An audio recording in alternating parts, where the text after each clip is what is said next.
Inti sel yang menghasilkan dua sel anak yang masing-masing memiliki jumlah kromosom yang sama seperti sel induknya. Proses ini terjadi pada sel tubuh, sel somatik dan berfungsi untuk pertumbuhan, perbaikan jaringan, dan reproduksi aseksual pada organisme tertentu. Mitosis memiliki beberapa tujuan penting yang berkaitan dengan kelangsungan hidup dan perkembangan makhluk hidup. Proses ini bertujuan untuk bertumbuh organisme, yaitu menambah jumlah sel sehingga organisme dapat berkembang dari satu sel hasil pembuahan menjadi jutaan atau bahkan triliunan sel.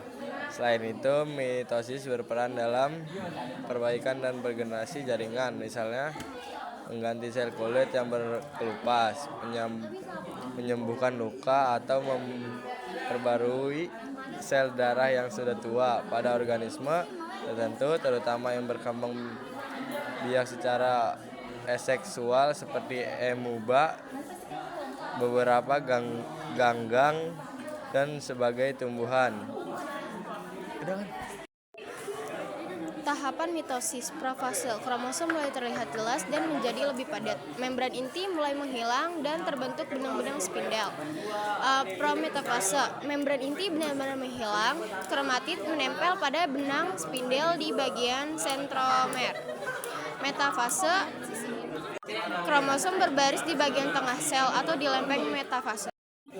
Kemudian ada anafase, kromatid saudara dari setiap kromosom mulai memisah dan bergerak menuju kutub yang berlawanan.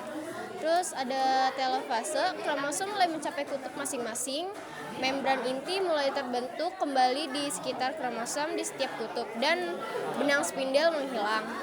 Dan yang terakhir ada sitokinesis, pembelahan sitoplasma sel terjadi menghasilkan dua sel anak yang identik.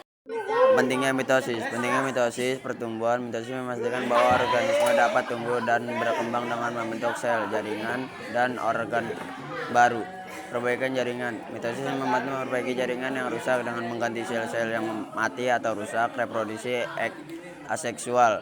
Pada organisme yang uniseluler, mitosis memungkinkan reproduksi aseksual, yaitu menghasilkan individu baru tanpa melibatkan sel kelamin.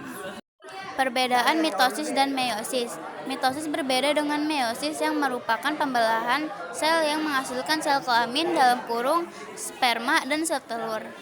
Meiosis melibatkan 2 kali pembelahan sel dan menghasilkan 4 sel anak yang haploid (setengah jumlah kromosom sel induk). Contoh mitosis adalah mitosis terjadi pada sel somatik atau sel tubuh seperti sel kulit, sel otot, sel hati, dan sel lainnya. Mitosis juga terjadi pada sel tumbuhan di jaringan meristem atau ujung batang dan akar.